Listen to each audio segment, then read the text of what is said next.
Bonjour mes amis.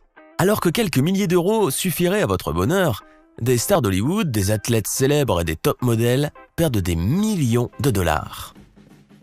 Cela ne les prive ni de gloire, ni d'amour populaire. Mais après la faillite, ils doivent apprendre à vivre beaucoup plus modestement. Comme ce fut le cas par exemple pour la légende du rock'n'roll Elvis Presley qui à la fin de sa vie devait acheter nourriture et vêtements avec de l'argent emprunté à des amis. Et pourtant, quelques années auparavant, il donnait généreusement des voitures à ses admirateurs et il s'était même permis un jour de prendre l'avion pour se rendre dans une autre ville simplement pour s'offrir un hamburger.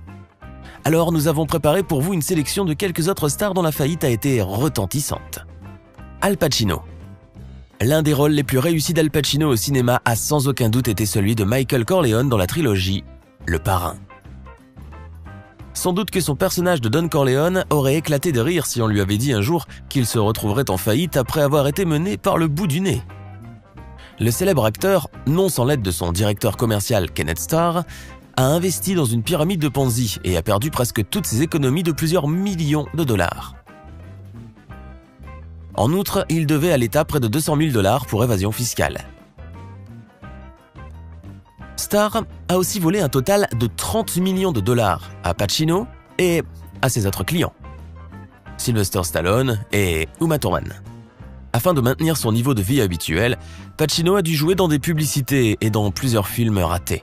D'ailleurs, le vétéran d'Hollywood a été bien soutenu à l'époque par sa jeune passion, Lucilla Sola. Et Pacino, qui a apprécié à sa juste valeur sa loyauté et son soutien dans les moments difficiles, l'a remercié en la demandant en mariage. Du reste, il est aujourd'hui difficile de parler de ruine dans son cas car ses économies s'élèvent à environ 165 millions de dollars. Johnny Depp. En 2020, Johnny Depp a eu 57 ans. À cet âge, il a connu à la fois les échecs et la gloire. Pour chaque épisode de Pirates des Caraïbes, l'acteur a reçu 20 millions de dollars et malgré tout, il est aussi nu que le capitaine Jack Sparrow. Les coupables, cet ancien propriétaire de château, de tableaux, de caves à vin et de sushis des Caraïbes, les connaît depuis longtemps. Bien sûr, les gestionnaires.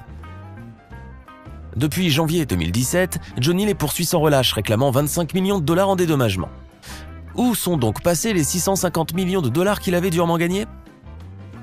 Une partie importante des honoraires de l'acteur a été dépensée dans l'immobilier. Johnny Depp possédait dans le sud de la France un manoir d'une valeur de plusieurs dizaines de millions de dollars, ainsi que 13 autres propriétés. Pour celle-ci, l'acteur a dépensé environ 75 millions de dollars. Les coûts d'entretien de ces propriétés se chiffraient à des centaines de milliers de dollars par mois. En 2004, Johnny Depp s'est porté acquéreur d'une île d'une valeur de 5 millions de dollars et son yacht lui a coûté 18 millions de dollars. Johnny Depp est également un fin connaisseur d'alcool. L'acteur dépensait environ 300 000 dollars par mois rien que pour des vins exclusifs. N'oubliez pas que l'abus d'alcool est dangereux pour la santé. Il lui en coûtait 200 000 dollars par mois pour entretenir un jet privé. Pour les œuvres d'art, les objets de collection et autres objets rares, l'acteur a dépensé des centaines de milliers de dollars. Objets qui ensemble remplissaient 12 coffres-forts qui a coûté à l'acteur un autre million de dollars. L'entretien de son personnel coûtait à Johnny Depp 300 000 dollars par mois. Cependant, malgré toutes les dépenses de l'acteur hollywoodien, la première cause de la disparition de sa fortune a été la perte de sa principale source de revenus. Car, en raison des nombreux procès l'opposant à son ancienne conjointe Amber Heard qui a exigé de Johnny Depp une pension de 7 millions de dollars, on a cessé de l'inviter à participer à des tournages.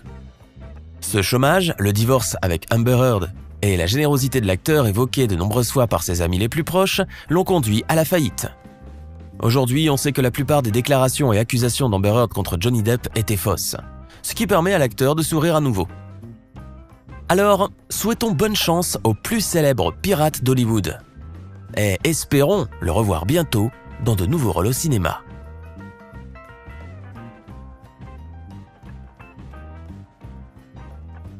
Nicolas Cage. Le vrai nom de l'acteur est Nicolas Kim Coppola, et il est le neveu du célèbre Francis Coppola. Ses origines familiales ont largement déterminé la carrière de Nicolas, mais elles ne lui ont pas permis de connaître le succès financier. L'acteur, qui a reçu un Oscar dans la catégorie meilleur rôle masculin, a activement tourné pendant 15 ans dans différents films et il a réussi à accumuler une fortune de 150 millions de dollars. Cet enfant chéri d'Hollywood a toujours eu l'étrange habitude d'acheter des choses qui, à ses yeux, font d'une personne une vedette. Un crâne de dinosaure, un zoo de chats exotiques, une pyramide funéraire, une gigantesque collection de bandes dessinées, tout cela a coûté très cher. Ajoutons à cette liste 2 châteaux en Allemagne et en Angleterre, une île personnelle, 4 yachts et ainsi de suite pour comprendre dans quelle euphorie se trouvait Nicolas Cage qui claquait du billet vert à gauche et à droite. Jusqu'à ce qu'en 2009, il soit déclaré en faillite et qualifié de mauvais contribuable. Et Nicolas a rejeté la faute sur son directeur financier, Samuel Levin, qui l'a trompé et a investi dans des projets non rentables. Et Cage lui-même a dû vendre d'urgence ses propriétés, parfois pour 1/3 de leur valeur d'origine. Aujourd'hui, Nicolas Cage joue avec frénésie et accepte presque tous les rôles, oubliant ses caprices de star dans le choix des rôles. De sorte qu'il participe souvent à des projets à petit budget, ce qui surprend beaucoup non seulement les critiques, mais aussi ses admirateurs. Il est désormais difficile de le qualifier de riche, prospère, selon les normes d'Hollywood. Il vit dans une modeste maison et en 2019, la valeur de l'ensemble de sa fortune, compte bancaire, biens immobiliers et autres, a été estimée à 26 millions de dollars.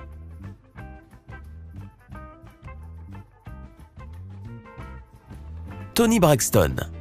Toni Braxton, la chanteuse à la voix puissante et tout simplement charmante, vous vous souvenez de sa chanson Unbreak My Heart ? A reçu plusieurs fois le Grammy, mais elle n'a jamais appris à gérer ses finances personnelles. Elle a été déclarée en faillite pour la première fois en 1998 et a dû mettre aux enchères non seulement la totalité de ses propriétés, mais aussi ses prestigieuses récompenses. C'est de cette façon que Toni Braxton a réussi à rembourser ses dettes à ses créanciers. Cependant, en 1999, la chanteuse a de nouveau gagné une importante somme d'argent en participant à la comédie musicale de Disney La Belle et la Bête, présentée à Broadway. Mais déjà en 2010, elle a dû faire face à une nouvelle faillite. Ses dettes atteignaient alors 50 millions de dollars pour une fortune estimée à seulement 10 millions de dollars. 6 mois seulement après la déclaration de sa deuxième faillite, la chanteuse a acquis un luxueux manoir à côté de ceux de Kim Kardashian et de Justin Bieber. En même temps, elle a travaillé dur sur de nouveaux albums et a lancé une émission de télé-réalité, Braxton Family Values. En mai 2020, elle a réussi à rembourser ses créanciers et sa fortune s'élevait à 11 millions de dollars net.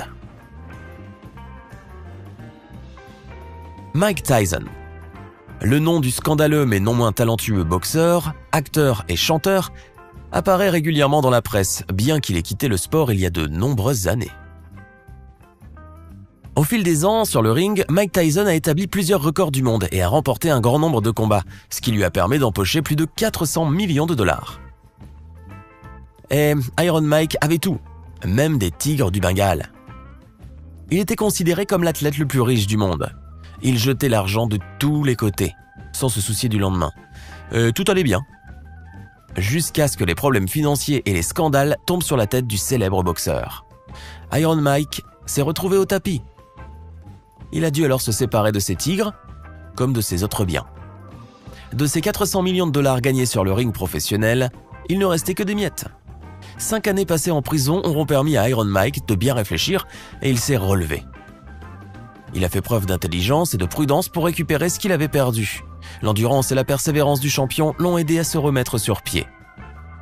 Il a continué à se battre sur le ring, mais en même temps, il a intenté un procès à son ancien promoteur, le poursuivant pour le quart de sa fortune perdue. Aujourd'hui, Mike vit bien, il joue dans des publicités et des films et sa fortune est évaluée à environ 300 millions de dollars. Mais il ne jette plus l'argent par les fenêtres. Il a aussi abandonné ses mauvaises habitudes et il est devenu végétalien. C'est tout pour aujourd'hui, chers amis. Si vous avez aimé la vidéo, mettez un j'aime et écrivez vos commentaires. À bientôt.